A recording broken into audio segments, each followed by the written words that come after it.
नमस्कार साथियों, स्वागत है आप सभी का आपके अपने YouTube चैनल प्रूडेंस रेस पर।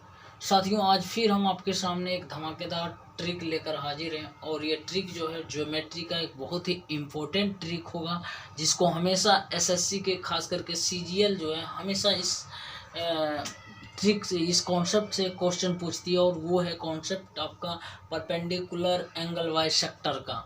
क्या है देखते हैं। पहले फिगर ड्रॉ करते हैं साथियों। मान ले एक त्रिभुज है, पहले फिगर ड्रॉ कर लेते हैं, ठीक है। एक त्रिभुज है, ठीक। अब परपेंडिकुलर एंगल बाइसेक्टर है ना, तो परपेंडिकुलर एंगल बाइसेक्टर करते हैं। पहले इस एंगल का नाम दे देते हैं त्रिभुज का, ABC है, ठीक। अब क्या करेंगे, एंगल ए से परपेंडिकुलर BC पर एक परपेंडिकुलर डालते हैं, ठीक है ना।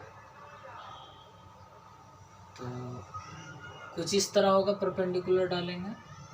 मान लेते हैं पॉइंट M है, ठीक। अब जो है ना, अब इसको बाइसेक्ट करवाते हैं, ठीक है ना। बाइसेक्ट मतलब दो भागों में बांटते हैं।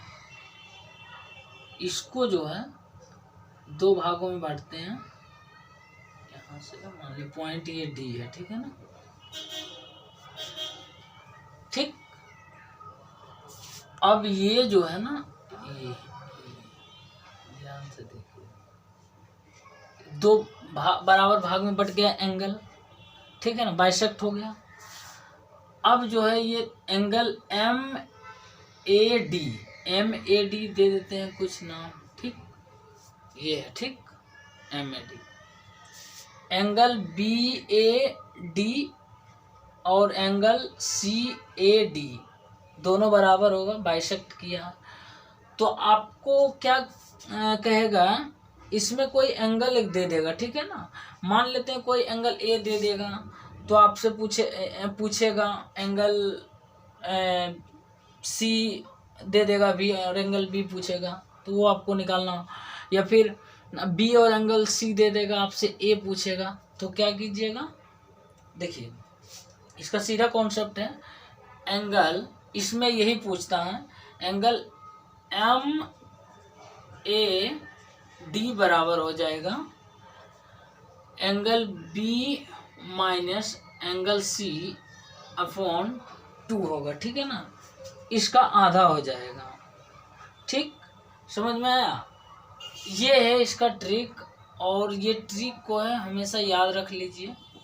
जब भी परपेंडिकुलर एंगल बाइसेक्टर होगा ना, तो आपसे यही तीन में से कोई दो दे देगा और तीसरा बोलेगा आपसे निकालने के लिए, ठीक है ना। तो ये आप याद रखिएगा और ये भी रखिएगा। देखिए एंगल बाइसेक्टर होगा तो एंगल BAD और एंगल CAD तो बराबर ही होगा ना। तो आपसे पूछेगा एंगल MAD, यही पूछेगा, यही पूछता है, ठीक है ना। तो ये याद रख लीजिएगा, ठीक है ना।